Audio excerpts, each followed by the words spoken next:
স্বপ্ন পূরণ লাস্টে কি ন কোন ন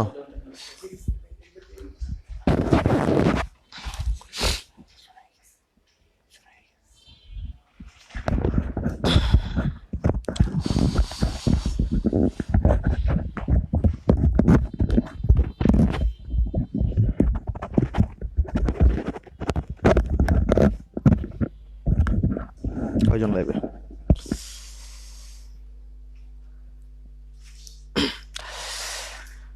আসসালামু আলাইকুম সবাইকে। কেমন আছো সবাই? আশা করি ভালো আছো।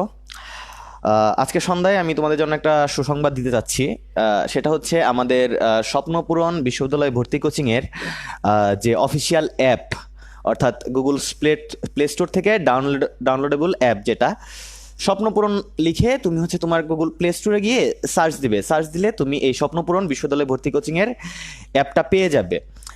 এই অ্যাপটা আর যে কার্যকলাপ আছে, এই কার্যকলাপ আসলে সামনে অনেক সম্প্রসারিত করা হবে, বাট আপাতত ফর নাও যেহেতু এটা বেটা ভার্সনে আছে, সো আপাতত আমরা শুধুমাত্র অ্যাপে মডেল টেস্ট নিচ্ছি।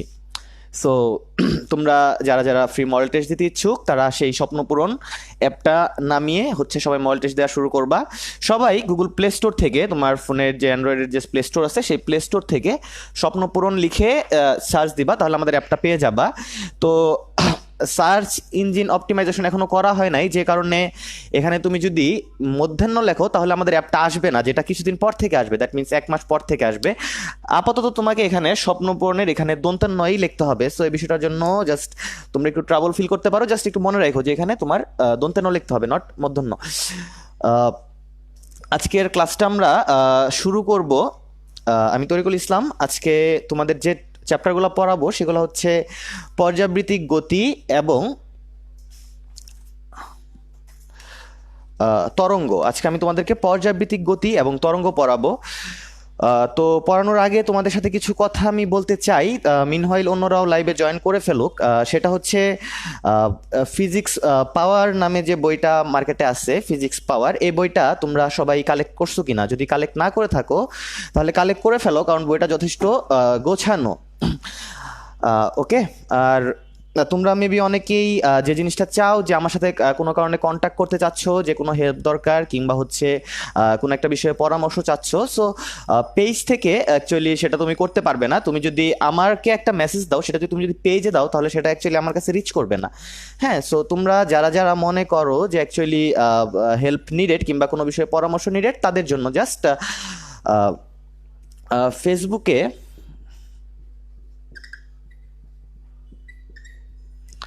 এটা হচ্ছে আমার ইউজার নেম। তুমি ফেসবুকে এটা লিখে যদি সার্চ দাও, TARIQUL tarikul.special, এটা লিখে তুমি যদি সার্চ দাও তাহলে শুধুমাত্র আমার এটাই আসবে।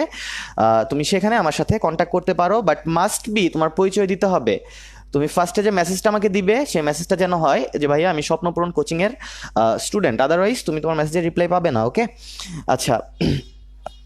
তো আমরা আজকের ক্লাসটা শুরু করব। তোমরা একটু কাইন্ডলি কমেন্ট করে জানাও যে আমার কথা কিংবা যে ভিডিও কোয়ালিটি আছে সব কিছু ঠিকঠাক আছে কিনা। আমি মিনহয় তোমাদের কমেন্ট একটু চেক করে ফেলি।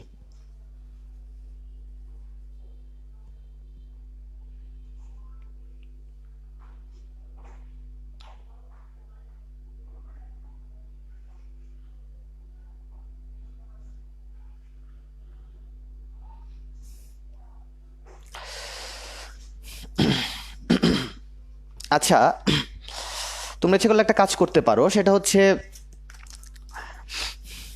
সবাই কমেন্টে তাদের যে ফ্রেন্ডরা আছে তাদের ফ্রেন্ডদেরকে মেনশন করে দাও যেন তারাও ক্লাসে জয়েন করতে পারে।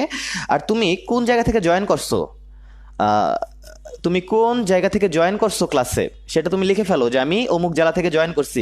আমি লাস্ট ক্লাসে দেখবো, লাস্ট ক্লাসে আমি আমার হোম টাউন বলবো, দেখবো কে কে আমার ডিস্ট্রিক্টের এখানে ক্লাস করতেছে, সেটা আমি দেখবো লাস্ট ক্লাসে। হ্যাঁ, তো তোমরা সবাই কমেন্ট করে ফেলো কে কোথা থেকে জয়েন করলে, এবং পাশাপাশি তোমাদের যারা ফ্রেন্ড আছে তাদেরকে মেনশন করে দাও। আমরা আজকের ক্লাসটা আস্তে আস্তে শুরু করে ফেলি। দেখো, ফার্স্টে আমরা পড়বো হচ্ছে আজকে পর্যাবৃত্তিক গতি। পর্যাবৃত্তিক গতি মানে হচ্ছে যে গতি ক্রমশ পর্যায়বৃত্ত হয়। পর্যাবৃত্তিক গতি তোমার দুই প্রকার, একটা হচ্ছে স্থানিক পর্যায়বৃত্তি এবং আরেকটা হচ্ছে কালিক পর্যাবৃত্তি।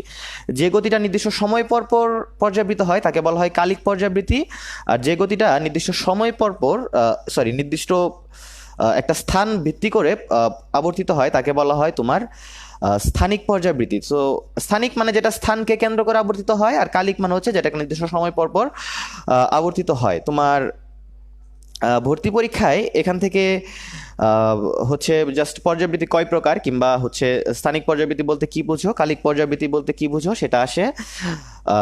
আর ভর্তি পরীক্ষায় থিওরিটিক্যাল যদি আমি একটু চিন্তা করি, সরল ছন্দিত গতি, আমরা জানি সরল ছন্দিত গতি হচ্ছে কাইন্ড অফ পর্যাবৃত্তিক গতি। সরল ছন্দিত গতি হচ্ছে পর্যাবৃত্ত গতি। আচ্ছা, তো এই সরল ছন্দিত গতির যে কিছু বৈশিষ্ট্য আছে, সেই বৈশিষ্ট্যগুলো তোমার পরীক্ষায় আসে। সরল ছন্দিত গতির কথা যদি আমি চিন্তা করি, তাহলে দেখো এটা যদি আমি একটা সরল দোলক ধরি, তাহলে এটার গতিটা হচ্ছে পর্যাবৃত্তিক গতি, তাই না? তো এই গতিটার যে বৈশিষ্ট্যগুলো আছে, এই বৈশিষ্ট্যগুলো তোমার পরীক্ষায় আসবে যে নিচের কোনটি সরল ছন্দিত গতির বৈশিষ্ট্য আছে কিংবা কোনটি বৈশিষ্ট্য নাই। তো সেখান থেকে তোমার একটা বৈশিষ্ট্য হচ্ছে নির্দিষ্ট সময় পর পর বিপরীতমুখী হয়। হ্যাঁ, কিছুক্ষণ সেটা এদিকে যায়, কিছুক্ষণ আবার এদিকে যায়, অর্থাৎ সরল ছন্দিত গতিটা নির্দিষ্ট সময় পর পর বিপরীতমুখী হয়। তারপরের যে বৈশিষ্ট্যটা আছে সেটা হচ্ছে সরল ছন্দিত গতিটা সরল রেখায় ঘটে। এই জায়গায় তোমাদের একটু খটকা লাগতে পারে যে সরল ছন্দিত গতিটা কিভাবে আসলে সরল রেখায় ঘটে। তাদের জন্য অ্যাকচুয়ালি অ্যান্সারটা হচ্ছে কেমন, ধরো এটা একটা সরল ছন্দিত বস্তুর গতি।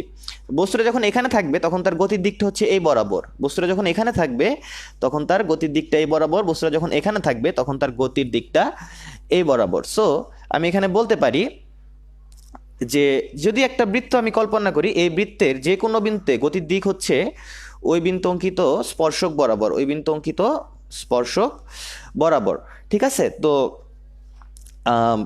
এখানেও আমি দেখতেছি যে স্পর্শক বরাবর, অর্থাৎ এটা হচ্ছে আমার সরল রেখায় ঘটতেছে গতিটা।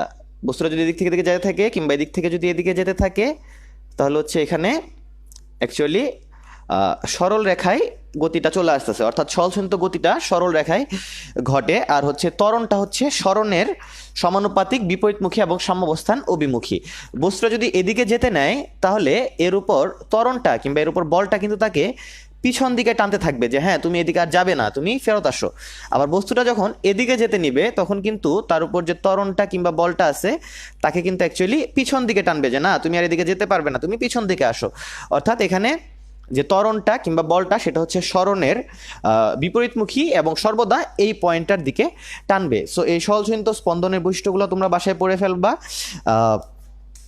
সরল ছন্দিত গতির কথা শুনলে আমাদের প্রথমেই মাথায় আসে হচ্ছে সরল দোলক। একটা সরল দোলকের দোলনকাল হচ্ছে T=2π√L/g। আমি একটু কমেন্টগুলা চেক করে নেই, আমি দেখতেছি আসলে অনেকেই আছে এখানে।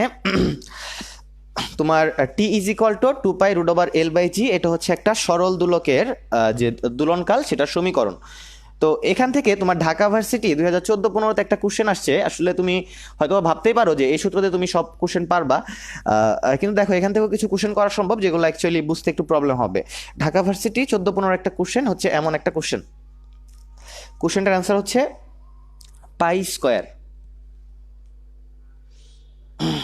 হ্যাঁ, আচ্ছা যাই হোক, অ্যান্সার হোক হোয়াট এভার, আমি অ্যান্সারটা বের করার চেষ্টা করবো, অ্যান্সারটা আগেই না বলি। কোশ্চেনটা হচ্ছে ঢাকা ভার্সিটি 14-15 কোশ্চেন। মুক্তভাবে পরন্ত বস্তুর ত্বরণ জি নির্ণয় করতে গিয়ে একজন ব্যক্তি, মুক্তভাবে পরন্ত বস্তুর ত্বরণ জি নির্ণয় করতে গিয়ে একজন ব্যক্তি T² বনাম L লেখচিত্র এঁকে, T² বনাম L, অর্থাৎ এদিকে হচ্ছে আমার T² আর এটা হচ্ছে L, তাই না? T² বনাম L লেখচিত্র এঁকে এর যে ঢালটা আছে সেই ঢালের মান বের করলো 4। এই জায়গাটাই হচ্ছে আমার কোশ্চেনটা। T² বনাম L লেখচিত্র এঁকে এর ডাল বের করা মানে কি? মেইনলি আমি একটু খেয়াল করি, এখানে যদি আমি dy লিখি আর এখানে যদি আমি dx লিখি, তাহলে এখানে যদি আমি বলি ঢাল 3, তুমি কি লিখবা? dy/dx হচ্ছে 3। সো সিমিলারলি এখানে যদি আমি T² লিখি এবং এখানে যদি আমি L লিখি, তাহলে এখানে যে ঢালটা আমি পাবো সেটা হচ্ছে T²/L সমান হবে আমার 4। হ্যাঁ, তো T² বনাম L লেখচিত্র এঁকে এর ঢাল 4 বের করলো, দ্যাট মিনস T²/L = 4। দেখো যখন তুমি এই কমপ্লেক্স জায়গাটা বুঝে গেছো যে ডাল বলতে আসলে কি বোঝায়, y অক্ষ বাই x অক্ষ, এই জিনিসটা তুমি যদি বুঝে গেছো, তারপর তোমার জন্য ম্যাথ করাটা অনেকটা ইজিয়ার হবে।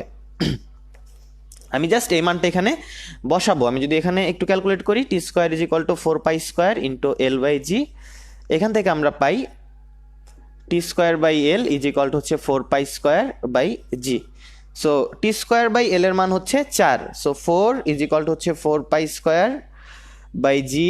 আর এখান থেকে আমি পাই যে 4 আর 4 কাটা যাবে, আমার জি এর মান থাকবে শুধুমাত্র পাই স্কোয়ার। ওকে, সো এই হচ্ছে আমার অ্যান্সার। অনুরূপ একটা কোশ্চেন তোমার ঢাকা ইউনিভার্সিটি 14-15-তে আসছে, তোমরা একটু দেখে নিবা। এখন আমরা যেহেতু সরল দোলক পড়তেছি, আমরা সরল দোলকের কিছু বিষয় পড়ে ফেলি। দেখো, এটা হচ্ছে একটা সরল দোলক। তোমরা এখন যে কথাগুলো বলবো, কথাগুলো হয়তো বা খাতায় লেখার সময় এখনই পাবে না, বাট আপাতত বুঝে রাখো, আমি ক্লাস শেষ করার পরেই তুমি খাতা খুলে আবার এই ভিডিওটা পুরাটা প্রথম থেকে দিয়ে আবার হচ্ছে দেখা শুরু করবা, এবং যা যা লিখতে বলছি তা লিখে নিবা। এটা হচ্ছে একটা সরল দোলক। তো সরল দোলকের বিস্তারের এর দোলনকালের উপর প্রভাব নাই, কারণ দেখো এখানে দোলনকালটা হচ্ছে টি, এখানে দোলনকাল হচ্ছে টি, তাহলে টি এর মান শুধুমাত্র এল এবং জি এর উপর নির্ভরশীল, অন্য কোনো কিছুর উপর নির্ভরশীল নয়। তাহলে আমি বলতে পারি এখানে যে এই সরল দোলকের যে বিস্তারটা আছে, সেই বিস্তারের উপর এই সরল দোলকের দোলনকাল নির্ভরশীল নয়। ভর্তি পরীক্ষায় অনেক প্রশ্ন আসছে এমন যে একটি সরল দোলকের বিস্তার 2 গুণ, 3 গুণ, 4 গুণ, 5 গুণ যদি করি তাহলে এর দোলনকাল কত গুণ হবে? অ্যান্সার হবে আগের সমানই থাকবে, এর কারণ বিস্তারের উপর দোলনকাল নির্ভরশীল নয়। আচ্ছা, আরেকটা বিষয় আছে, সেটা হচ্ছে এখানে যে ভবটা আছে, সেই ভবের ভরটাও আমি যদি বাড়াই কমাই তাহলে কিন্তু এখানে দোলনকাল পরিবর্তন হবে না, অর্থাৎ ভবের ভরের উপরও দোলনকাল নির্ভরশীল নয়। তো যাই হোক, আমাদের সেট আপটা মোটামুটি সুন্দর। এখন আমি যদি তোমাকে একটা প্রশ্ন করি, একটি ফাঁপা বব সম্পন্ন সরল দোলক পানি দ্বারা, সবাই প্রশ্নটা খাতায় লেখো, অর্ধপূর্ণ করা হলে, একটি ফাঁপা বব সম্পন্ন সরল দোলক পানি দ্বারা অর্ধপূর্ণ করা হলে দোলনকাল এ বাড়বে, বি কমবে, সি অপরিবর্তিত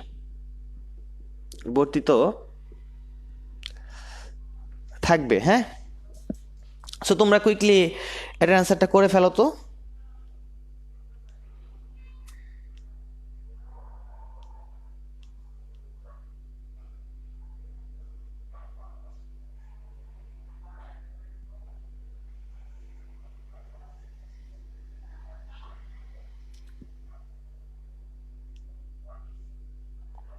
সবাই মেত্রা, সবাই এটার অ্যান্সারটা দিয়ে দাও।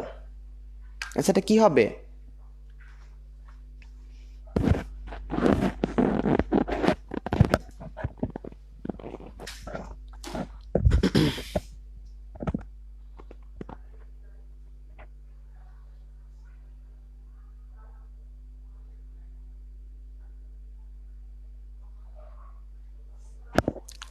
আমি দেখতেছি অনেকে অ্যান্সার দিচ্ছে এবং সবাই সি অ্যান্সার দিচ্ছে। তো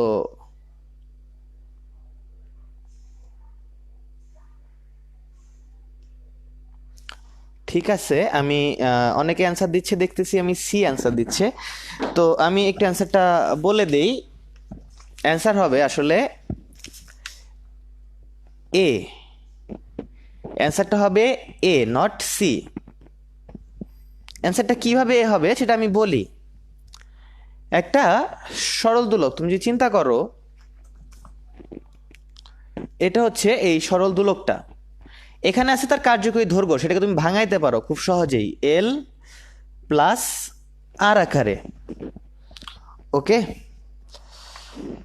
এটাকে তুমি ভাঙাইতে পারো এল প্লাস আর, যেখানে এটার যে দৈর্ঘ্যটা আছে সেটা হচ্ছে আমার স্মল এল, আর এখানে যে দৈর্ঘ্যটা আছে সেটা হচ্ছে আমার আর। ওকে, এখন এখন এই যে আরটা, এটা হচ্ছে ব্যাসার্ধ, বাট এটা অ্যাকচুয়ালি ব্যাসার্ধ না, তোমরা মেবি ভুলভাবে শিখছো। এটা হচ্ছে তোমার এই পরিধি থেকে এটার যে ভার কেন্দ্র আছে সেই ভার কেন্দ্র পর্যন্ত দূরত্ব, অর্থাৎ এলটা হচ্ছে আমার দৈর্ঘ্য এবং এই আরটা হচ্ছে পরিধি থেকে ভার কেন্দ্র পর্যন্ত দূরত্ব। একটু খেয়াল করে দেখো, এটা যখন একটা গোলক থাকে তখন এর কেন্দ্রটা থাকে মাঝখানে, অর্থাৎ এর ভর কেন্দ্রটাও মাঝখানে। তাহলে এখানে আসে হচ্ছে আমার এল, আর এখানে আসে হচ্ছে আমার সিম্পলি আর।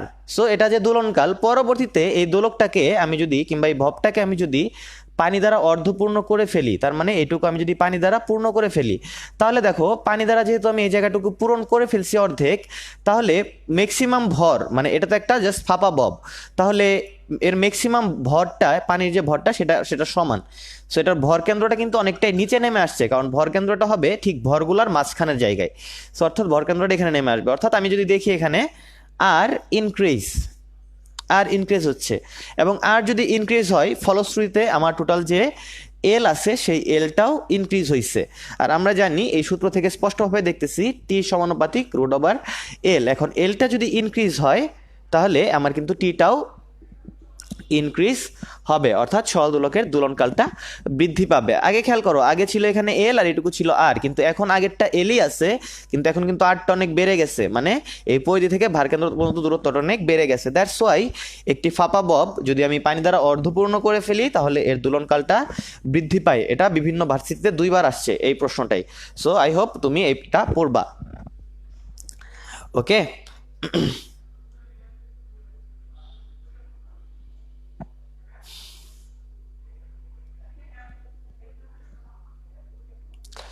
আচ্ছা, তো তোমরা কি এখন জিনিসটা বুঝতে পারছো কি না? যারা যারা অ্যান্সার সি করছিলা তারা আবার কারেক্ট অ্যান্সারটা করে ফেলো। আসলে অ্যান্সার কি এবার তোমরা বুঝতে পারছো কিনা? যারা যারা সি অ্যান্সার করছিলা তারা মাস্ট বি জানাই দাও যে হ্যাঁ তোমরা অ্যান্সার হবে এ, এটা বুঝতে পারছো। এরপর তোমার এই সরল দোলক থেকে পর্যাবৃত্তিক গতি থেকে আমি আরো কিছু তথ্য তোমাকে বলি। দেখো, আমরা এখান থেকে দেখতেছি টি প্রপোর্শনাল টু √এল। এই জায়গাটা থেকে ভর্তি পরীক্ষায় অনেক প্রশ্ন আসে। তোমাকে পরীক্ষায় প্রশ্ন করবে একটি সরল দোলকের কার্যকরী দৈর্ঘ্য 9 গুণ হলে এর দোলনকাল কত হবে? অ্যান্সার হবে আমার 3 গুণ হবে, তাই না? অ্যান্সার হচ্ছে 3 গুণ হবে। এটা যদি আমি রিটেন ফরম্যাটে করি তাহলে T1/T2 হচ্ছে √L1/L2। আমি এভাবে করবো।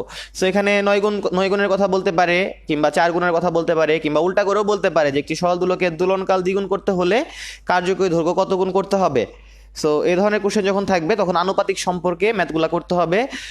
আনুপাতিক সম্পর্ক তোমাদের অনেক ভালো করে পড়ানো হয়েছে। যারা যারা স্টিল নাও আনুপাতিক সম্পর্ক সম্পর্কে আফসা ধারণা রাখো, তারা হচ্ছে এই স্বপ্ন পূরণের আমার যে চলতৈতের ক্লাস 2টা আছে, সেই চলতৈতের ক্লাস 2টা খুব ভালো করে করবা, কারণ ওই দুটো হচ্ছে একদম ভেরি ফার্স্ট ক্লাস, এবং ওই ফার্স্ট ক্লাস 2টাতে আমি তোমাদেরকে অনেক বেসিক টেকনিক খুব ভালো করে শিখাইছি।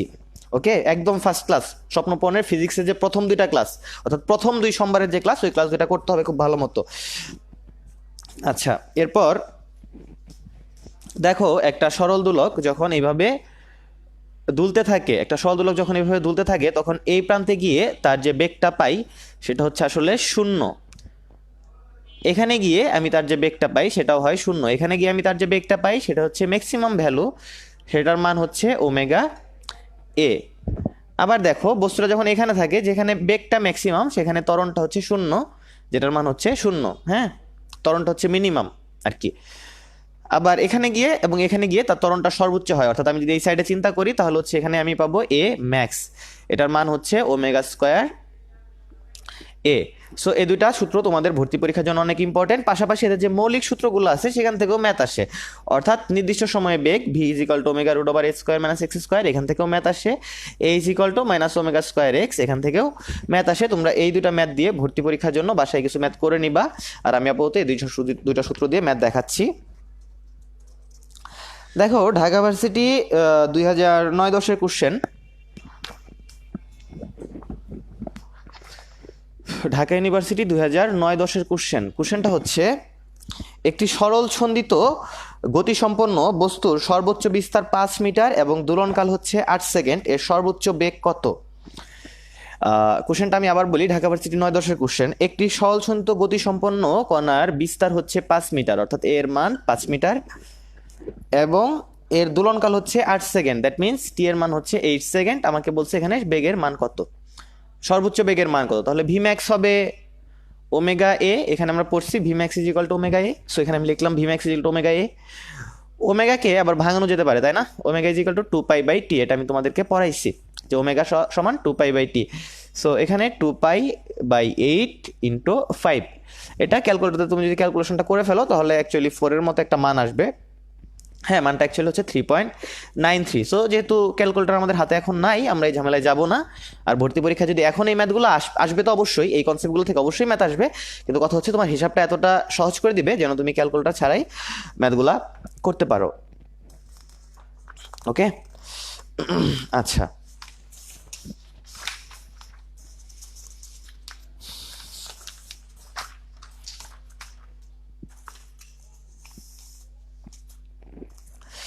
এরপর তুমি আরেকটা ম্যাথ দেখো। একটি সহজসিন্ত গতির দোলনকাল 10 সেকেন্ড, টি এর মান হচ্ছে 10 সেকেন্ড এবং এর বিস্তার এর মান হচ্ছে 5 মিটার। আমাকে বলছে এর সর্বোচ্চ ত্বরণ কত, অর্থাৎ এ ম্যাক্সের মান কত। তাহলে এ ম্যাক্স হবে ওমেগা স্কোয়ার এ, তাই না? সমান আমি লিখতে পারি 4π² ইন্টু এ।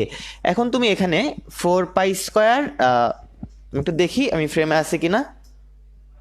হ্যাঁ, একদম লাস্টের দিকে আছে আর কি। 4π²/t², দ্যাট মিনস 10², এবং এখানে এর যে মানটা সেটা হচ্ছে তোমার 5। এটা তুমি বসে জাস্ট ক্যালকুলেশনটা করলেই অ্যান্সারটা পেয়ে যাবা। ক্যালকুলেশন অ্যাকচুয়ালি খুব বেশি কঠিন না।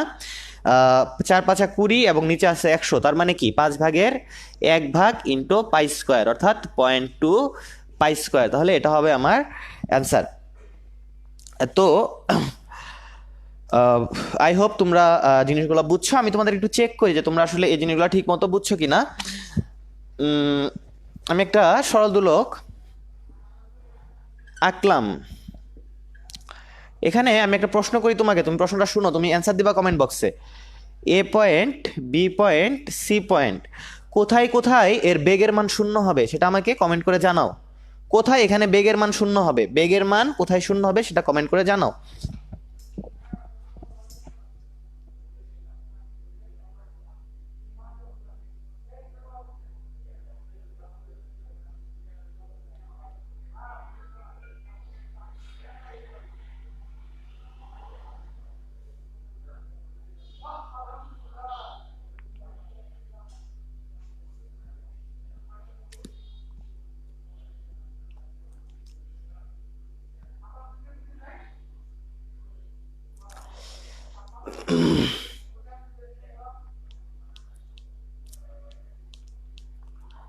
দেখি কারা কারা মনোযোগ দিয়ে ক্লাস করতেছে, সবাই জানাও আমাকে যে কোথায় কোথায় এখানে বেগের মান শূন্য হবে। অ্যান্সার হচ্ছে এ কমা সি। সো মোটামুটি তোমরা পারছো।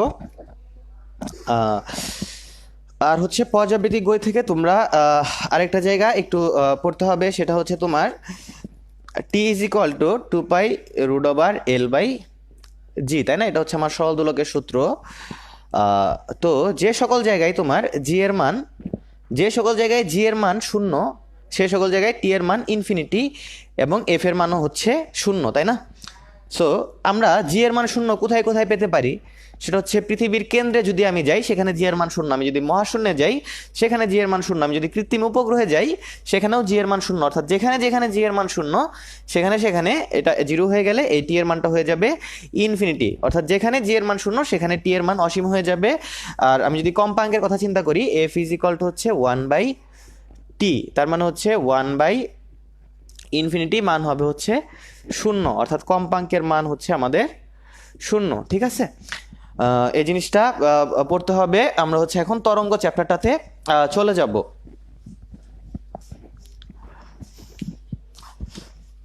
তরঙ্গ,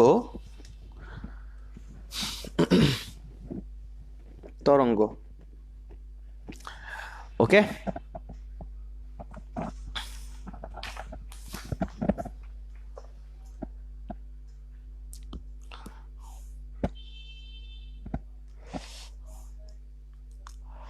আচ্ছা, তো যাই হোক, আমি দেখতেছি আসলে অনেকেই কমেন্ট করছে। এর আগে যে প্রশ্নটা আমি করছিলাম সেটা হচ্ছে জীবন নাহার, ফেরদৌস আহমেদ, কিংসলে, জুবায়ের, মরিয়ম, নাইম, ফারজানা ইয়াসমিন, সাদিয়া জাহান, ইমন সারোয়ার, রাকিব হাওলাদার, রিনিশা, রাশেদ, উম্মে হাবিবা, তানজিলা, জিহাদি, আকাশ এবং রাকিব সহ অনেকেই আসলে কারেক্ট অ্যান্সার দিছে।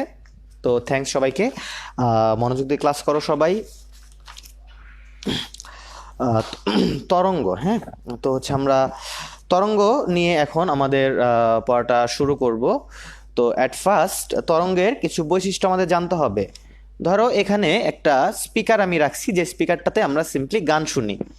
সেই স্পিকার থেকে আমি যত দূরে যাব শব্দের তীব্রতাটা ততই কমতে থাকবে, অর্থাৎ শব্দের তীব্রতা হচ্ছে দূরত্বের বর্গের ব্যস্তানুপাতিক। হ্যাঁ, তারপর এখানে যে শব্দটা তৈরি হচ্ছে, শব্দ তো হচ্ছে তোমার একটা সাইনোসয়েডাল, দ্যাট মিনস একটা হচ্ছে অগ্রগামী তরঙ্গের মতো, তাই না? সো এখানে তোমার একটা বিস্তার থাকবে, তাই না? সেই বিস্তারের সমানুপাতিক হচ্ছে তোমার শব্দের তীব্রতা। এবং এখানে যে উৎসটা এখানে শব্দটা করতেছে সেই শব্দের কম্পাঙ্কের বর্গের সমানুপাতিক, অর্থাৎ শব্দের তীব্রতা হচ্ছে উৎস থেকে একটা বিন্দুর, ওই বিন্দুতে দূরত্বের যে দূরত্বটা যে আছে আর সেই দূরত্বের বর্গের ব্যস্তানুপাতিক, শব্দটার নিজস্ব তীব্রতার সমানুপাতিক, তীব্রতার বর্গের সমানুপাতিক, এবং এখানে যে শব্দটা আমি তৈরি করতেছি সেটার যে কম্পাঙ্ক আছে সেটারও বর্গের সমানুপাতিক। এই তিনটা টপিক থেকেই ভর্তি পরীক্ষায় প্রশ্ন আসে, যা সূত্রগুলো আসে আর কি। সো এটা জানতে হবে আমাকে। পাশাপাশি দেখো শব্দের তীব্রতা নিয়ে আমাদের ফার্স্টে কথা উঠছিল। সো শব্দের তীব্রতা এর একক হচ্ছে ওয়াট পার মিটার স্কোয়ার, আর শব্দের তীব্রতা লেভেল এটার একক হচ্ছে ডেসি বেল। হ্যাঁ,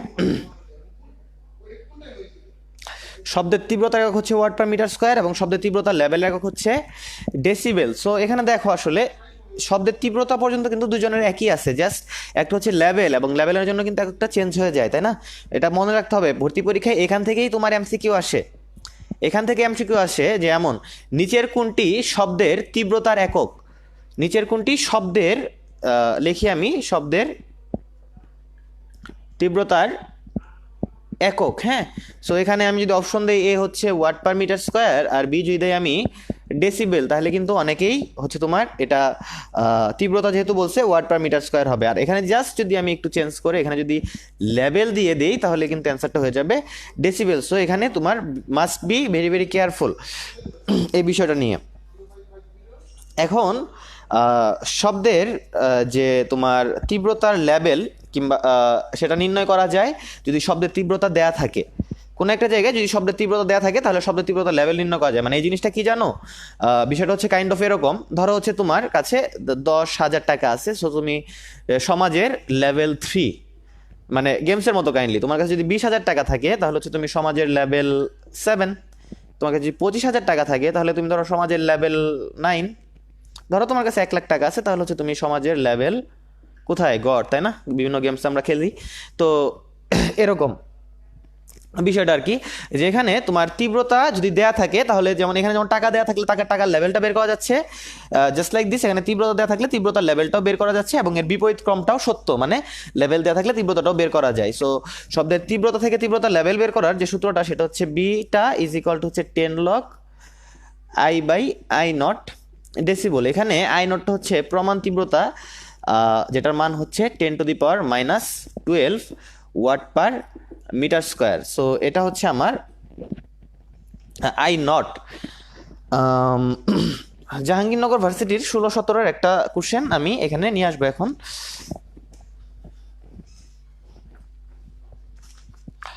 জাহাঙ্গীরনগর ইউনিভার্সিটি 2016-17 কোশ্চেন, যদি আরো অনেক কোশ্চেনই আছে এরকম, জাস্ট একটা রেফারেন্স আর কি, একটা ম্যাথ করার জন্য একটা রেফারেন্স দরকার। সেই রেফারেন্সটা, কোন স্থানের শব্দের তীব্রতা 10⁻⁻4 ওয়াট পার মিটার স্কোয়ার হলে, কোন স্থানে শব্দের তীব্রতা 10⁻⁻4 ওয়াট পার মিটার স্কোয়ার হলে শব্দের তীব্রতার লেভেল কত? দ্যাট মিনস এখানে আমার বিটার মানটা কত, তাহলে beta is equal to 10 log 10⁻⁻4, মানে এই যে আই আছে সেই আইটার মান আমি 10⁻⁻4 বসাইলাম, এবং আই নট যেটা আছে সেটার মান হচ্ছে আমরা তো জানি এখান থেকে বাই ডিফল্ট 10⁻12। সো 10⁻12 সমান হবে 10 লগ 10⁸। সো এখানে 10 লগ 10 বেস 10⁸, অর্থাৎ 8 ইন্টু 10 ডেসিবল। যারা এই জিনিসটা বুঝলা না তারা হচ্ছে ক্লাস 9-10 বই খুলে সূচক ও লগারিদম নামে একটা চ্যাপ্টার আছে, সেই চ্যাপ্টারটা পড়ে ফেলবা, তাহলে তুমি এটা বুঝে যাবা যে এটার মান কিভাবে 8 হয়ে গেল। ওকে, আচ্ছা, এরপর এটা এইভাবে করলাম, তাহলে আমার অ্যান্সারটা হবে হচ্ছে ডেসিবেল। আচ্ছা, এখন এটা ইচ্ছা করলে রিটেনে যদি আসে মাস্ট বি এভাবে করতে হবে, আর যদি এমসিকিউতে এই জিনিসগুলো আসে তাহলে খুব সহজে করা সম্ভব। যেমন ধরো এই প্রশ্নটা আমাকে এমসিকিউতে যদি দেয় তাহলে আমি এভাবে করব, 12 মাইনাস 4, 12 মাইনাস 4, এই যে 4টা আছে না, এই 4টা, হ্যাঁ, 12 মাইনাস 4 ইন্টু 10, তার মানে কত হয় 80। যদি এখানে থাকতো 10⁻⁻5 তাহলে আমি লিখতাম 12 মাইনাস 5 ইন্টু 10, তার মানে হচ্ছে 70। এখানে যদি থাকতো 10⁻⁻8 তাহলে আমি লিখতাম 12 মাইনাস 8 ইন্টু 10, তার মানে হচ্ছে 40 ডেসিবল। ঠিক আছে, এইভাবেই ম্যাথগুলা করে ফেলা যাইতো। আর এমসিকিউর জন্য, রিটেনের জন্য তো করা যায়, যেটা একটু আগে দেখাইলাম। সো এখানে আমরা কি শিখলাম দেখো, একটা জায়গায় শব্দের তীব্রতা দেওয়া থাকলে সেই জায়গায় শব্দের তীব্রতার লেভেল আমরা বের করতে, সরি, একটা জায়গায় শব্দের তীব্রতা দেওয়া থাকলে সেই জায়গায় শব্দের তীব্রতার লেভেলটা আমরা বের করতে শিখে গেলাম। এখন মাঝে মাঝে তোমার হচ্ছে তীব্রতা লেভেল বের করার পাশাপাশি তীব্রতার লেভেলের পরিবর্তনটাও বের করতে হয়। মাঝে মাঝে তীব্রতার লেভেলের পাশাপাশি তোমার তীব্রতার লেভেলের পরিবর্তনও বের করতে হয়। তো এখান থেকে তোমার আগে প্রশ্ন অনেক বেশি আসতো, এখন প্রশ্ন একটু কমে গেছে, বাট একেবারে যে কমে গেছে তা কিন্তু না। জাহাঙ্গীরনগর ভার্সিটি 2016-17 একটা কোশ্চেন নিয়ে আমি কথা বলি। একটি প্লেনের ইঞ্জিন যে পরিমাণ শব্দ করে, দুটি ইঞ্জিন চালু করলে শব্দের তীব্রতা লেভেলের কি পরিবর্তন হবে? অর্থাৎ এখানে কিন্তু আমাকে শব্দের তীব্রতার লেভেলটা বের করতে বলে নাই, আমাকে বের করতে বলছে শব্দের তীব্রতা লেভেলের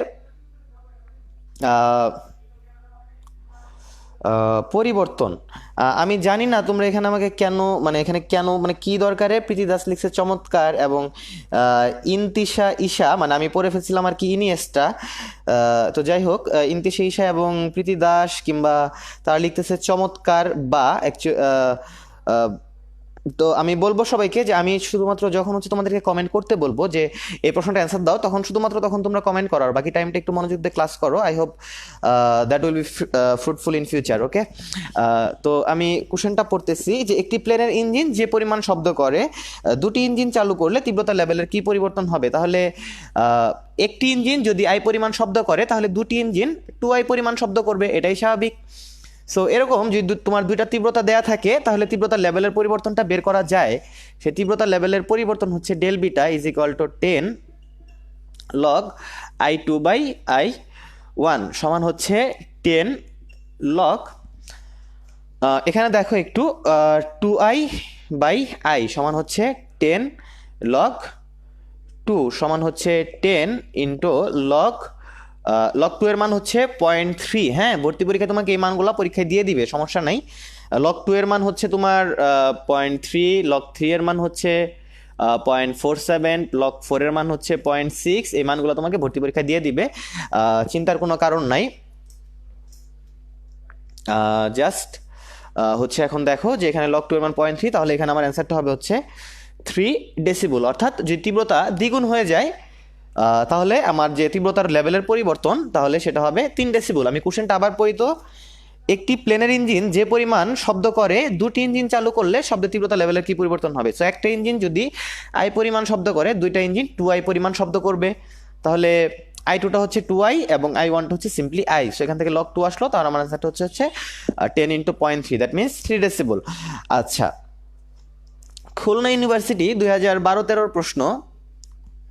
একটি পোলট্রি ফার্মের মালিক তার ফার্মের মুরগির সংখ্যা 500 থেকে বাড়িয়ে 2000 করলেন, সেই ফার্মে তীব্রতা লেভেল কত বৃদ্ধি পেল? আগে ছিল তোমার 500 মুরগি, যে শব্দটা করতো সেটা হচ্ছে 500i, অর্থাৎ i1 is equal two 500i, এবং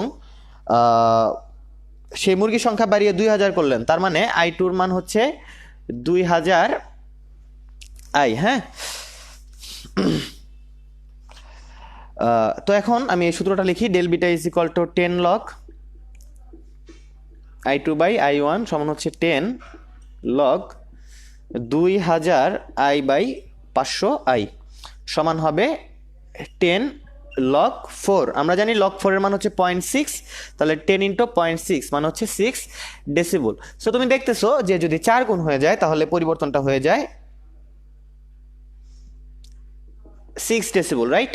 সো এইভাবে অ্যাকচুয়ালি ম্যাথগুলা করতে হয়, এখানে যদি তীব্রতা না দিয়ে ক্ষমতা দিত তাহলেও আমরা একইভাবে ম্যাথ করতে পারতাম। সে ধরো সাস্ট 2009-10 কোশ্চেন,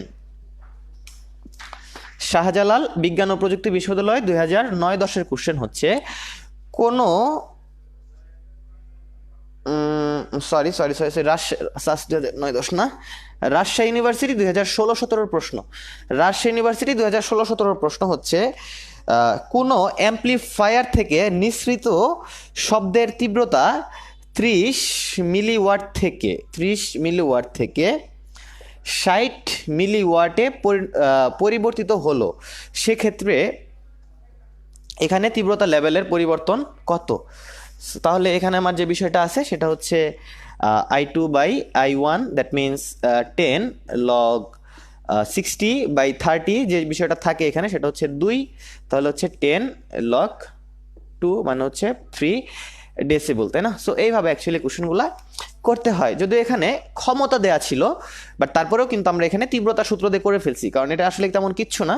এটা যদি আমি পি করে দিই তাহলে এটাও আমার পি হয়ে যাবে। হ্যাঁ, যদি ক্ষমতা বলে দেয় তাহলে এখানে আমি আয়ের বদলে জাস্ট সিম্পলি পি লিখবো, বাট তারপরেও ম্যাথটা করা যাবে। তোমরা যারা যারা ইন্টেলিজেন্ট আছো, খুবই ইন্টেলিজেন্ট, শার্প মাইন্ডেড, তারা ধরে ফেলছো যে কেন আসলে এখানে ক্ষমতা এবং তীব্রতা পাল্টাপাল্টি ইউজ করা যায়। এর কারণ হচ্ছে এর যে এককটা আছে দেখো, ওয়াট পার মিটার স্কোয়ার। প্রতি একক ক্ষেত্রফলে যতটুকু ক্ষমতা প্রযুক্ত হয় তাকেই বলা হয় তীব্রতা। সো যদি এই ক্ষেত্রফলটা ঠিক থাকে দুইটার জন্যই, তাহলে কিন্তু ক্ষমতা আর তীব্রতা আসলে একই রাশি নির্দেশ করে, তাই না?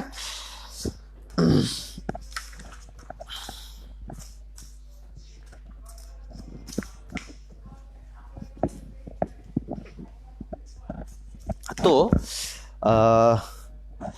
ক্লাসের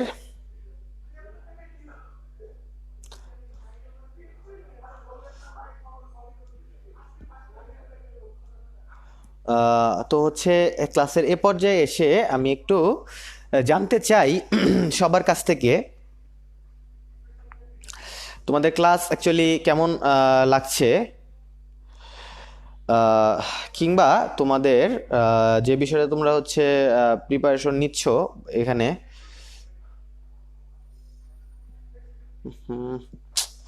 সরি, একটা নোটিফিকেশন বারবার ডিস্টার্ব করতেছিল, আমরা হচ্ছে ট্র্যাকে ফেরত আসি। দেখো, আমি আর কিছু জানতে চাইবো না এখন হচ্ছে আমি পরবর্তী টপিকে সরাসরি চলে যাব। এখন যে টপিকটা আমি পড়াবো সেটা হচ্ছে বিট।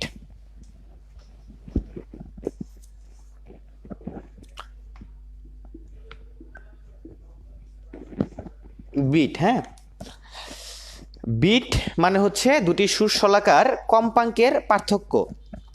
বিট মানে হচ্ছে দুটি সুশলাকার কম্পাঙ্কের পার্থক্য। এখানে একটা সুশলাকা আছে, এখানে আরেকটা সুশলাকা আছে,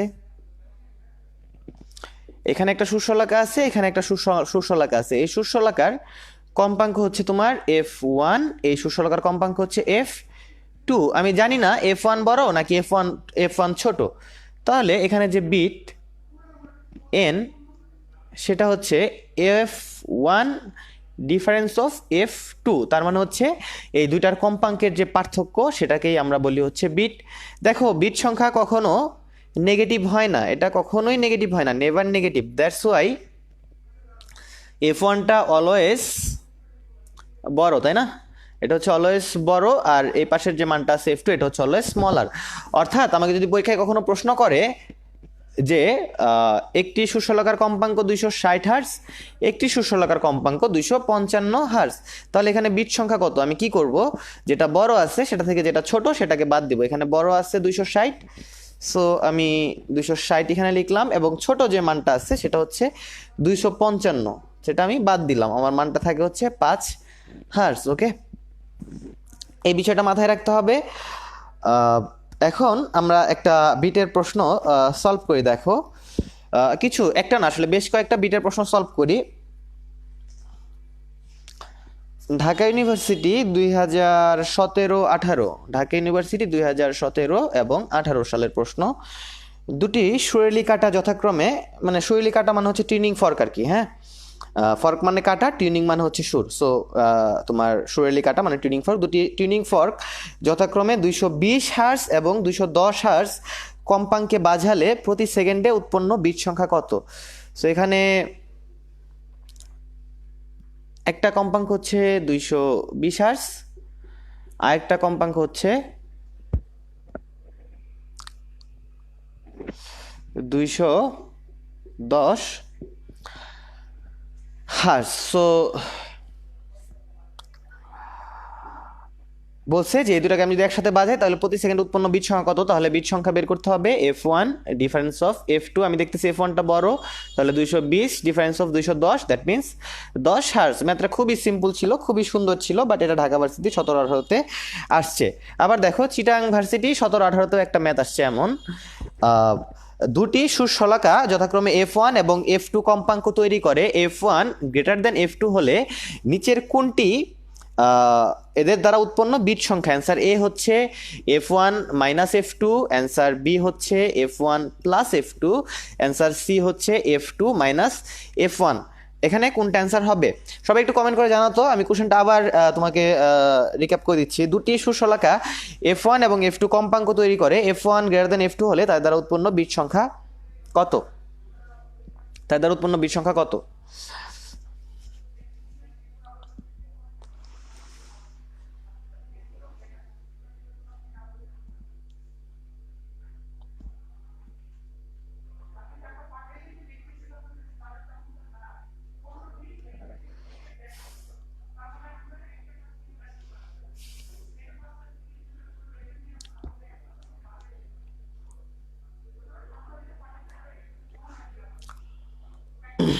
দেখি ক্লাস, যারা ক্লাসে আসো, যারা মনোযোগ দিয়ে ক্লাস করতেছো, তারা কিন্তু অ্যাকচুয়ালি অ্যান্সারটা বলতে পারবে। আমি তোমাদের অ্যান্সারের অপেক্ষায় আছি।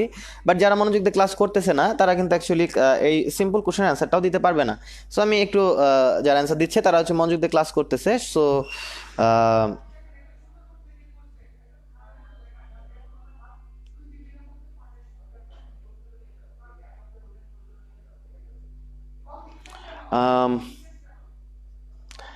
তো হচ্ছে আমি অ্যান্সারগুলো একটু যারা যারা অ্যান্সার দিচ্ছে তারা যেহেতু মনোযোগ দিয়ে ক্লাসটা করতেছে, আমি অ্যাকচুয়ালি ওর্দি মনে করতেছি তাদের নামটা উল্লেখ করা। যারা যারা মনোযোগ দিয়ে ক্লাস করতেছে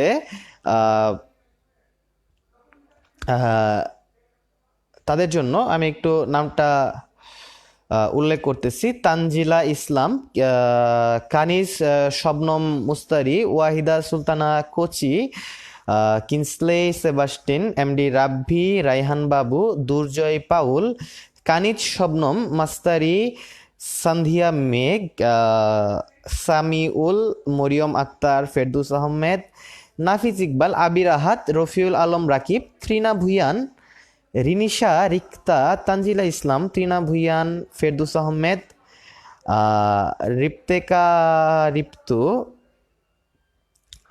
এমন সারোয়ার দুর্জয়, মরিয়ম আক্তার, শাহরিয়ার রাফি, উজ্জ্বল রাজ, ওরিন সুলতানা লিমা, উম্মে হাবিবা হানি, দুর্জয় পাউল, সান্দিয়া জিহাদি, সোহাগ শেখ, ঈশা মামুন, শাহরিয়ার রাফি, ফাতেমা সুলতানা, সোহাগ শেখ।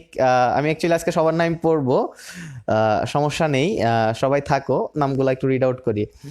মাহবুব রহমান, অ্যাকচুয়ালি কেউ কেউ বারবার অ্যান্সার দিচ্ছে, এত বারবার অ্যান্সারের দরকার নাই। যেমন ত্রিনা ভুইয়ার নামটা আমি একটু আগে পড়ে আসছি, এখানে আবার অ্যান্সার দিচ্ছে আর কি, সেরকম ডুপ্লিকেট অ্যান্সার দরকার নাই। ফাতেমা আক্তার অর্পা, রাব্বি, জীবন নাহার, সোহাগ শেখ, শাহরিয়ার রাফি এবং lacklustre Fahim. I don't know what is lacklustre, but নামটা সুন্দর।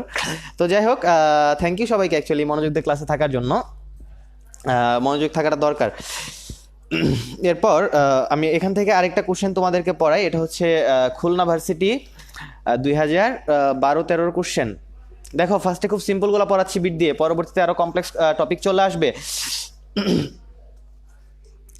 দুটি সুশলাকার কম্পাঙ্ক যথাক্রমে 260 হার্জ এবং 255 হার্জ। তো এখানে যতটুকু বিট উৎপন্ন হয় সেটার মান হচ্ছে খুব সিম্পলি 5 হার্জ। সেটা বিষয় না, কোশ্চেনে বলছে যে দুটি সুশলাকা কম্পাঙ্ক 260 হার্জ এবং 255 হার্জ, তাহলে তারা অ্যাকচুয়ালি কত সময় পর পর বিট উৎপন্ন করবে? একটু কোশ্চেন প্যাটার্নটা খেয়াল করো, কোশ্চেনটা একটু অন্যরকম কোশ্চেন বলছে যে কত সময় পর পর বিট উৎপন্ন করবে। সো এটার অ্যান্সারটা কোথায় লুকায় আছে জানো? এটার অ্যান্সারটা লুকায় আছে হচ্ছে আমার এই যে এর যে এককটা আছে, এই এককের মাঝখানে হার্জ। What is hertz? তোমরা ক্লাস 9-10-এ পড়ছো, হার্জ মানে হচ্ছে পার সেকেন্ড, অর্থাৎ প্রতি সেকেন্ডে। সো এখানে 5 hertz means 5 Times per second, অর্থাৎ প্রতি সেকেন্ডে 5টি বিট উৎপন্ন হচ্ছে। সো আমি যদি এভাবে বলি যে 5টি বিট উৎপন্ন হতে সময় নেয় 1 সেকেন্ড, তাহলে কিন্তু ভুল কিছু বলি নাই, কারণ 5/সেকেন্ড মানে কি 5টা বিট পার সেকেন্ড। সো 5টা বিট উৎপন্ন হতে সময় নেয় 1 সেকেন্ড। কোশ্চেনটা আমার কি ছিল? দুটি সুষলকার, একটার কম্পাঙ্ক 260 হার্জ আর একটার কম্পাঙ্ক 255 হার্জ। তো এখানে যে কত সময় পর পর বিট উৎপন্ন করবে সেটা আসছে। সো আমি দেখতেছি এখানে মোট বিট উৎপন্ন করবে হচ্ছে 5টি। সো কতক্ষণে, যেহেতু হার্জ আছে প্রতি সেকেন্ডে, সো প্রতি সেকেন্ডে বিট উৎপন্ন করবে 5টি, অর্থাৎ 5টি বিট উৎপন্ন করতে সময় নেবে 1 সেকেন্ড। তাহলে একটি বিট উৎপন্ন করতে সময় নেবে 1/5, দ্যাট মিনস তোমার 0.2 সেকেন্ড, অর্থাৎ আমার অ্যান্সারটা হবে 0.2 সেকেন্ড। আই হোপ তোমরা এই কোশ্চেনটা বুঝছো।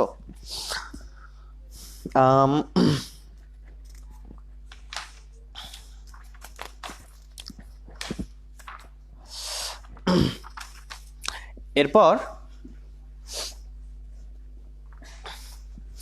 হচ্ছে আমরা চলে যাই একটি টানাতারে, যে তোমার কম্পন, একটি টানাতার যদি আমি নেই, সেই টানাতারে যে কম্পন সেটার মান হচ্ছে F = 1/2L √T/m। ধরো এটা হচ্ছে একটা গিটার, যদিও এটা অ্যাকচুয়ালি দেখতে মোটেও গিটারের মতো হয় নাই, হ্যাঁ এটার নাম যেন কি, আমি এটার নাম জানি না আসলে। সো যাই হোক, আমাদের সময় স্বল্পতা, আমরা আর হচ্ছে এটা নতুন করে আঁকবো না, বাট মনে করে নাও এটা হচ্ছে গিটার। সো এই গিটারের এটা হচ্ছে আমার টানা তার। একটু খেয়াল করে দেখো, এই তারগুলা এখানে একটা জায়গায় ফিক্সড করে বাঁধা এবং এখানে একটা জায়গায় তোমার প্যাচ দেয়া থাকে। সো এখানে কিন্তু এই তারটাকে টেনে রাখা হয়েছে। একটা টানা তারের কম্পন নির্ভর করে অনেক কিছুর উপর। প্রথমত তারটার দৈর্ঘ্য আছে, তারপর তারটাকে আমি কতটুকু বলে টান দিছি সেটা আছে, আবার দেখো এখানে এম আছে। এম মানে হচ্ছে তারের একক দৈর্ঘ্যের ভর, অর্থাৎ তারের যে দৈর্ঘ্য প্রতি যে ভরটা, সেই ভরের উপরও আসলে এটার কম্পাঙ্কটা নির্ভর করবে। একটু খেয়াল করে দেখো, তোমরা যারা যারা গিটার কখনো হাত দিয়ে ছুঁয়ে দেখছো তারা একটু খেয়াল করবা যে নিচের তারগুলো হচ্ছে চিকন এবং সেগুলো থেকে যথেষ্ট উচ্চ কম্পাঙ্কের সাউন্ড বের হয়, আবার উপরের তারগুলো হচ্ছে মোটা এবং সেগুলো থেকে কেমন যেন একটু ভোতা সাউন্ড, দ্যাট মিনস কম কম্পাঙ্কের সাউন্ড বের হয়। এর কারণ কি? তারের প্রতি একক দৈর্ঘ্যের ভরের সাথে এই যে কম্পাঙ্ক, তার সম্পর্কটা হচ্ছে ডাইরেক্টলি বর্গমূলের ব্যস্তানুপাতিক। সো যদি ভরটা আমি বৃদ্ধি করি, অর্থাৎ উপরের দিকে যে মোটা তারগুলো আছে এগুলোর ভর তো বেশি, সো ভর যদি আমি বৃদ্ধি করি তাহলে কম্পাঙ্ক কম থাকবে। আবার খেয়াল করো, এই নিচের দিকে যে তারগুলো আছে এই তারগুলার ভরটা অনেক কম, কারণ চিকন তার। সো সেক্ষেত্রে এটার কম্পাঙ্কটা, ভরটা যেহেতু কম, কম্পাঙ্কটা বেশি হয়। ঠিক আছে, সো এইভাবে রেশনালাইজ করতে হবে। এখন ভর্তি পরীক্ষায় যেহেতু তোমার ক্যালকুলেটর নাই, সো এখানে √T/m, এই এমটা তো হচ্ছে তারের একক দৈর্ঘ্যের ভর। এখন তোমার কাছে কি মনে হয় যে তারের একক দৈর্ঘ্যের ভর কেমন হওয়া উচিত? আমার কাছে তো যেটা মনে হয় যে তারের একক দৈর্ঘ্যের ভর মানে 1 মিটারের ভর সেটা খুবই কম হওয়া উচিত। সেটা হতে পারে তোমার ধরো 15 গ্রাম যদি হয়, তার মানে কি 15/1000 কেজি, যেটা যথেষ্ট কমপ্লেক্স একটা মান। সো এই কমপ্লেক্স একটা মান, আবার তার একটা টান দিলাম সেটাও মোটামুটি একটা মান। সো সবকিছু মিলিয়ে রুট ওভার করাটা ক্যালকুলেটর ছাড়া কষ্টসাধ্য হয়ে যায় দেখেই তোমার এখান থেকে যত না বেশি ডাইরেক্টলি ম্যাথ আসবে, মানে ডাইরেক্ট ম্যাথ বলতে আমি এটা বোঝাচ্ছি যে এল এর মান দিলাম, এম এর মান দিলাম, টি এর মান দিলাম, এফটা বের করো। এই ধরনের ম্যাথের চেয়ে তোমার যে ধরনের ম্যাথ বেশি আসবে সেটা হচ্ছে এই টি এর মানটা এত গুণ করলাম, এফ এর মানটা কত গুণ হবে, এল এর মানটা এত গুণ করলাম, এফ এর মানটা কত গুণ হবে, কিংবা এম এর মানটা এত গুণ করলাম, এফ এর মানটা কত গুণ হবে। অর্থাৎ আনুপাতিক যে প্রশ্নগুলা, সেই প্রশ্নগুলা বেশি থাকবে। আমি তোমাদেরকে এই বিষয়ে একটা ফার্স্টে বেসিক টাচ দিছিলাম। ফার্স্টে যে 2টা ক্লাস ছিল তোমাদের, চলো তো এতে 2টা ক্লাস, সেই 2টা ক্লাসে আমি তোমাদেরকে একদম খুব ভালো মতো টাচ দিছিলাম যে আনুপাতিক প্রশ্নগুলো কেমন হতে পারে। ঠিক আছে, তো তারপরেও এখান থেকে আমি একটু বলি যে এখান থেকে আসলে আনুপাতিক প্রশ্নগুলো কেমন হয়। কোশ্চেন ঢাকা ইউনিভার্সিটি 2017-18, এটাও ঢাকা ভার্সিটি 2017-18 কোশ্চেন। সো তুমি দেখতেছো যে ঢাকা ভার্সিটি 17-18-তে এই চ্যাপ্টার থেকে বেশ ভালো লেভেলের প্রশ্নই আসছে। একটি টানা তারের টানের পরিমাণ 4 গুণ বৃদ্ধি করা হয়েছে, এফ এর মানটা কত গুণ হবে? সো আমি দেখতেছি এফ প্রপোর্শনাল টু √T। টানটাকে আমি যদি করি হচ্ছে 4 গুণ, তাহলে এফটা হয়ে যাবে তোমার √4, কিংবা এফটা হয়ে যাবে আসলে হচ্ছে আমার 2 গুণ। হ্যাঁ, এফটা হয়ে যাবে সিম্পলি 2 গুণ। তাহলে আমি যদি টানটাকে 4 গুণ করি তাহলে আমার এফটা হয়ে যাবে 2 গুণ। জাহাঙ্গীরনগর ইউনিভার্সিটি 2010-11 একটা প্রশ্ন আমি সলভ করতে চাই। সেই প্রশ্নটা হচ্ছে টি এবং এম স্থির থাকলে কম্পাঙ্ক ও দৈর্ঘ্যের মাঝখানে সম্পর্ক কেমন? টি এবং এম স্থির থাকলে কম্পাঙ্ক ও দৈর্ঘ্য এদের মধ্যবর্তী সম্পর্কটা কেমন? সো এখন দেখো, এটা হচ্ছে কম্পাঙ্ক, এটা হচ্ছে এফ, আর এটা হচ্ছে তোমার দৈর্ঘ্য, এটা হচ্ছে আমার এল। হ্যাঁ, তো এই জায়গাটা থেকে আমি একটু দেখি যে এফ অ্যাকচুয়ালি কিন্তু এল এর ডাইরেক্টলি ব্যস্তানুপাতিক, রাইট? অর্থাৎ এফ এবং এল পরস্পরের ব্যস্তানুপাতিক।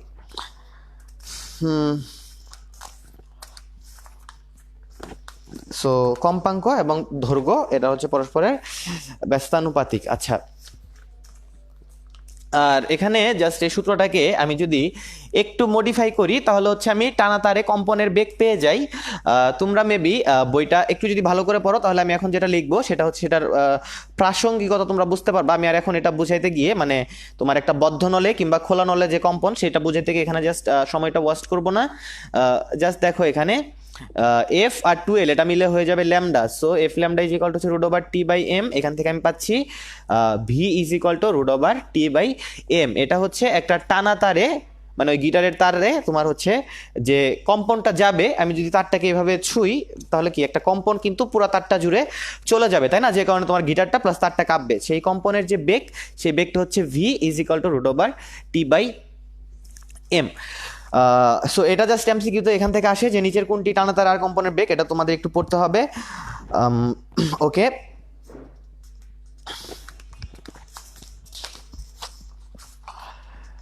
আমি দেখি তোমাদের comment box, what's going on hair.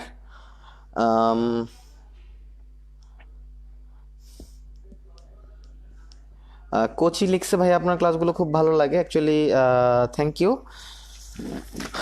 Lots of thanks.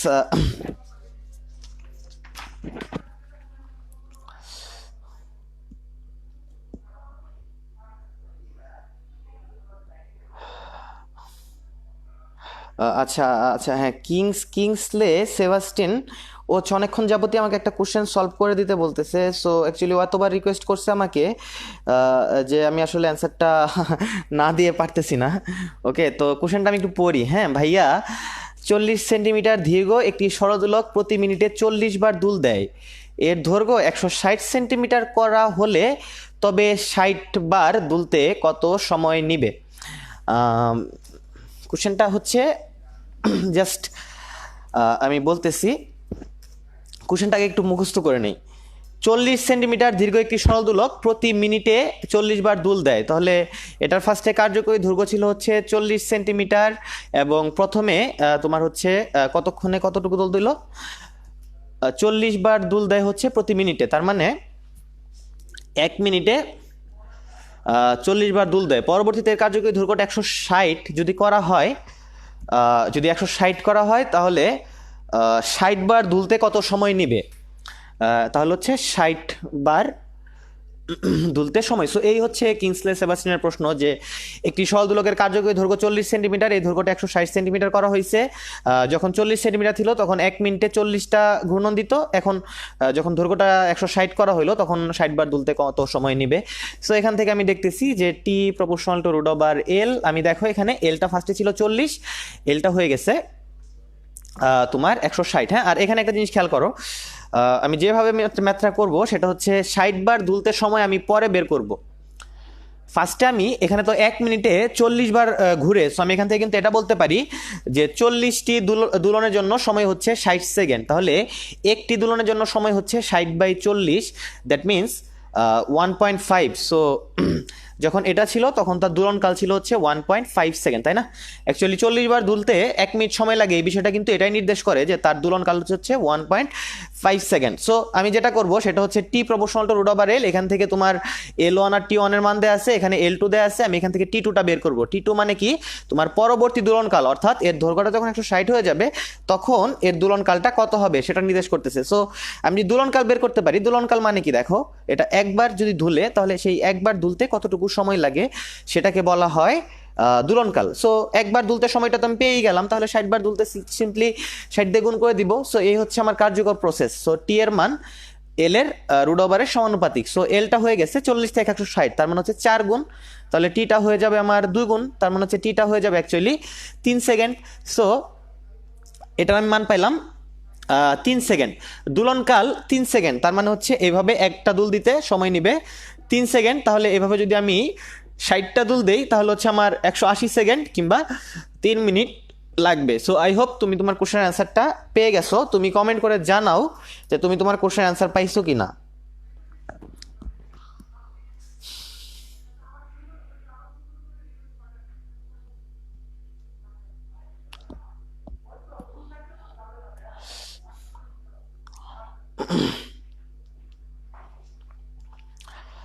আম, আচ্ছা, তো কিংসলে তুমি মাস্ট বি কমেন্ট করে জানো তুমি তোমার কোশ্চেন অ্যান্সারটা কি পাইছো?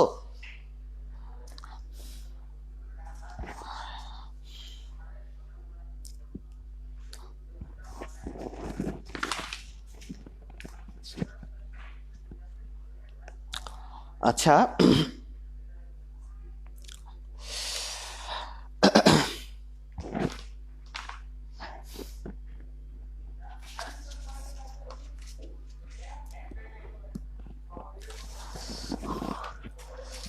তো এরপর অনেক প্রতীক্ষার পর মানে হচ্ছে অ্যাকচুয়ালি বিষয়টা হয়েছে তোমার আমি অ্যাকচুয়ালি একটা ফ্লোতে পড়াচ্ছিলাম, তো জাস্ট একটা টপিকের পর একটা, সো আমি চাচ্ছিলাম সেই ফ্লোটা ব্রেক হোক। আর আমি এটাও ভাবছিলাম যে অনেক স্টুডেন্ট আছে যারা হচ্ছে তোমার ফার্স্ট একটা কোশ্চেন করে দেন নিজেই বুঝে যায় যে অ্যান্সারটা কি, বাট সো তারা আর ফার্দার কোশ্চেন করে না। কিন্তু তুমি যেহেতু অনেকবার কোশ্চেনটা করলা, সো আমি ভাবলাম যে অ্যাকচুয়ালি প্রবলেমটা আছে, সো আমি পরবর্তীতে একটা ফ্লো শেষ করে তোমাকে এটা সলভ করে দিলাম। দেখো এখন আমরা টোটালি অন্য একটা টপিকে চলে যাব। অন্য একটা টপিকে আমি আহ, চলে যাব। সেই টপিকটা হচ্ছে তোমার, এটা হচ্ছে একটা তরঙ্গ, এটা হচ্ছে একটা তরঙ্গ। এই তরঙ্গের এটা হচ্ছে একটা নিস্পন্দ বিন্দু, এটাও হচ্ছে একটা নিস্পন্দ বিন্দু, এটাও নিস্পন্দ বিন্দু, এটাও নিস্পন্দ বিন্দু, এটা হচ্ছে সুস্পন্দ বিন্দু। এ কেন যেন একটু উপরে উঠে গেছে, বাট হ্যাঁ যে সমান করে নেই, তাহলে এটাও হচ্ছে সুস্পন্দ বিন্দু, এটা সুস্পন্দ বিন্দু, এটা সুস্পন্দ বিন্দু, অর্থাৎ এগুলো হচ্ছে আমার সুস্পন্দ বিন্দু আর এগুলো হচ্ছে আমার নিস্পন্দ বিন্দু। একটা পূর্ণ তরঙ্গ কাকে বলে? যদি এখান থেকে যাত্রা শুরু করে আমি এইটুকু যাই এবং এইটুকু যাই, তাহলে এটা আমার একটা পূর্ণ তরঙ্গ। এই পূর্ণ তরঙ্গ যে তরঙ্গ দৈর্ঘ্য সেটাকে আমরা বলি হচ্ছে ল্যামডা। সো একটা জিনিস খেয়াল করো তো, পরপর দুটি নিস্পন্দ বিন্দুর দূরত্ব,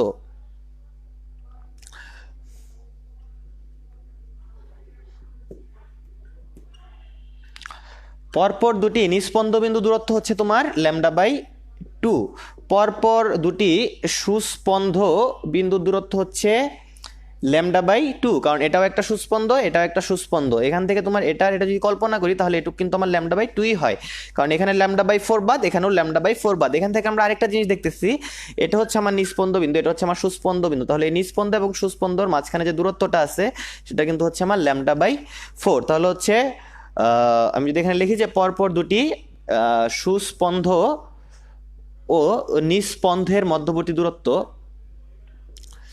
সেটা হচ্ছে হয় আমার λ/4। ঠিক আছে, তো এই হচ্ছে আমার বিষয়।